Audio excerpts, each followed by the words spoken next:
اعوذ باللہ من الشیطان الرجیم بسم اللہ الرحمن الرحیم۔ قرآن حکیم میں جو صورتوں کی ایک ترتیب ہے دو انداز پر، اس کا کافی دنوں سے اب تذکرہ نہیں ہوا ہے۔ قرآن مجید کی صورتوں کی ایک جو تقسیم اس اعتبار سے ہے کہ اس کی 7 منزلیں ہیں، تقریباً برابر لیکن یہ کہ بالکل برابر نہیں ہے۔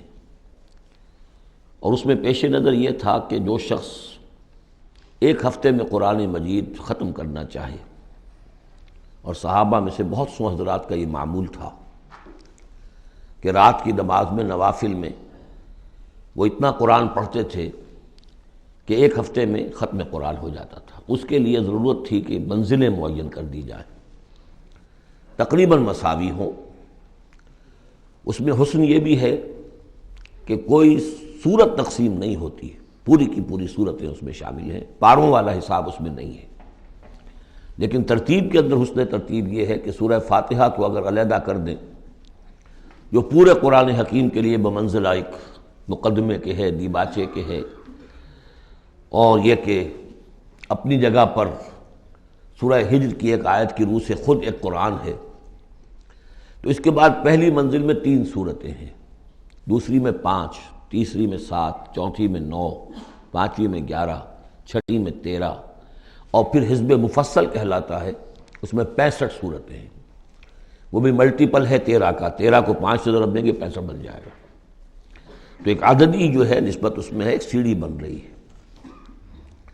ایک اور جو گروپنگ ہے ان صورتوں میں وہ یہ ہے کہ ایک یا ایک سے زائد مکی صورت، پھر ایک یا ایک سے زائد مدنی صورت، یہ ایک گروپ، پھر مکی پھر مدنی دوسرا گروپ، پھر مکی پھر مدنی تیسرا گروپ، اس طریقے سے بھی 7 گروپ ہیں۔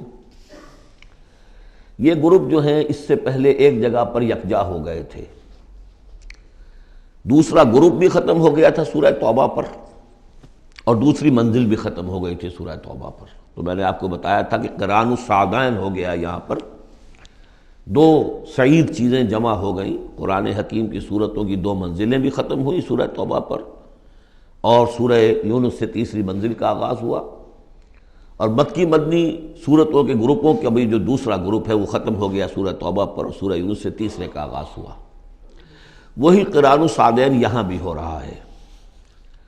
سورہ حجرات پر مکی اور مدنی صورتوں کا بھی گروپ ختم ہوا، لیکن وہ 5واں گروپ ہے، اور منزل بھی ختم ہوئی، لیکن وہ 6ٹھی منزل ہے۔ یہاں وہ برابر نہیں ہے، وہاں دوسری منزل اور دوسرا گروپ یکجا ختم ہوا، تیسری منزل تیسرا گروپ یکجا شروع ہوا۔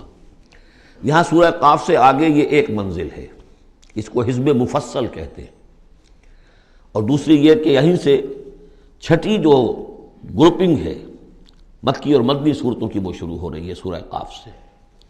سورہ قاف سے لے کر سورہ واقعہ تک اس میں 60 صورتیں جو ہے مکیات ہیں، پھر سورہ حدید سے لے کر سورہ تحریم تک 10 صورتیں مدنی ہیں۔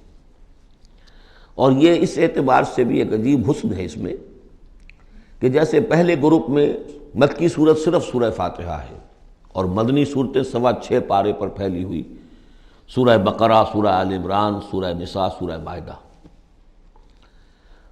لیکن یہ کہ اگلا جو گروپ ہے وہ متوازن ہے، 2 صورتیں مکی 2 مدنی، سورہ انعام، سورہ اعراف مکیات، سورہ انفال، سورہ توبہ مدنیات۔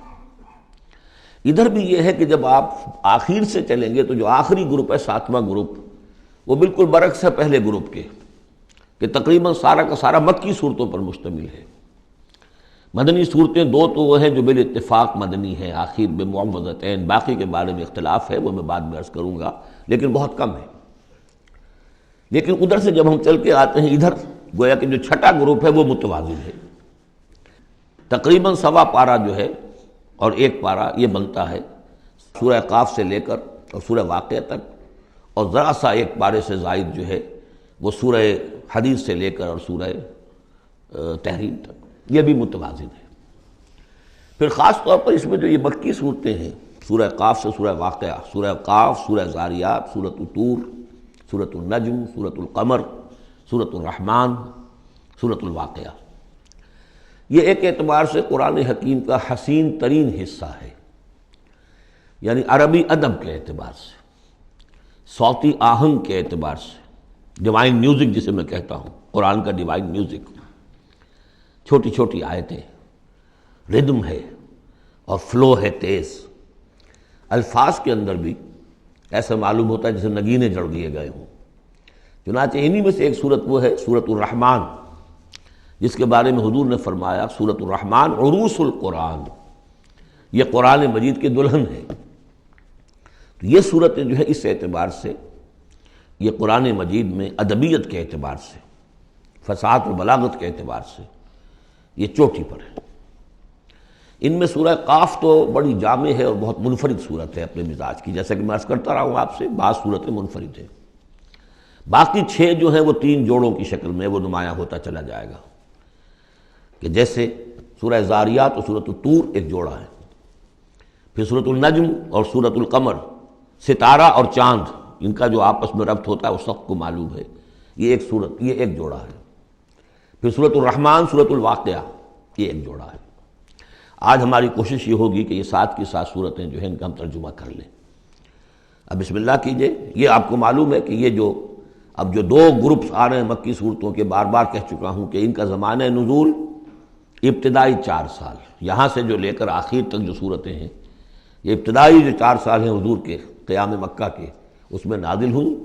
اور نمبر 2 یہ کہ ان صورتوں کے اندر انذار، آخرت کا انذار، یہ اس کا مرکزی مضمون ہے، اس لیے کہ حضور صلی اللہ علیہ وسلم کو جو پہلا حکم دیا گیا تبلیغ کے ضمن میں وہ انذار کا تھا۔ تبلیغ کے ضمن میں آپ کی نبوت کا ظہور میں بتا چکا ہوں آپ کو کہ وہ تو ہو گیا تھا، سورۃ العلق کی آیات سے 5 آیات نازل ہوئیں، نبوت محمدی کا ظہور ہو گیا، لیکن اس میں تبلیغ کا حکم نہیں ہے۔ اقرأ بسم ربک الذی خلق، خلق الانسان من علق، اقرأ وربک الاکرم الذی علم بالقلم، علم الانسان ما لم یعلم۔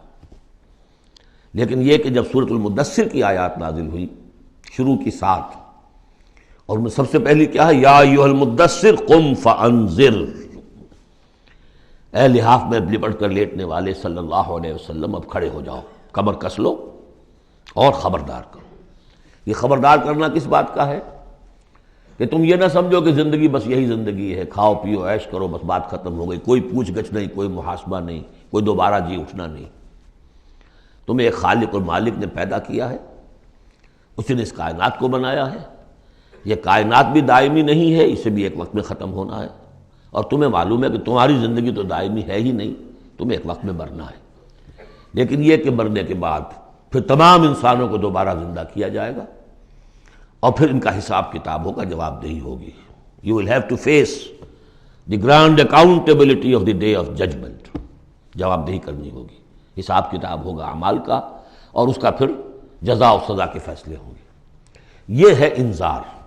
اور جیسا کہ ہم دیکھتے آ رہے ہیں ہر جگہ قرآن یہ کہتا ہے، جن کے دل آخرت سے غافل ہیں، جن کے دلوں میں ایمان بالآخرت نہیں ہے، وہ لوگ جو ہیں لاکھ آپ انہیں سمجھا لیں، لاکھ وہ سمجھ میں آ بھی جائے گی بات، لیکن جانتا ہوں ثواب طاعت و زہد پر طبیعت ادھر نہیں آتی ہے۔ آخری معاملہ یہی ہوگا کہ ادھر رخ نہیں کریں گے جب تک کہ آخرت کا یقین نہ ہو۔ اسی وجہ سے بالآخرت ہم یوقنون، آخرت کے لیے صرف لفظ ایمان بھی کافی نہیں سمجھا گیا، آخرت پر ان کا یقین، اس لیے کہ یہی چیز ہے کہ جو انسان کی شخصیت اور سیرت کے اندر عملی اعتبار سے کوئی تبدیلی لاتی ہے۔ تو ان تمام صورتوں کا مرکزی مضمون وہی ہے، ویسے یہ کہ اور دوسرے مضامین بھی آئیں گے۔ اب یہ چھوٹی صورتیں ہیں، ایک ایک رکوع کے اندر بھی آپ کو تمام انباء و رسل مل جائیں گی، وہ مضامین سب آئیں گے جو مکی صورتوں کے مشترک مضامین ہیں، لیکن یہاں جو ڈور ہے وہ ہے انذار آخرت۔ صدق اللہ العظیم۔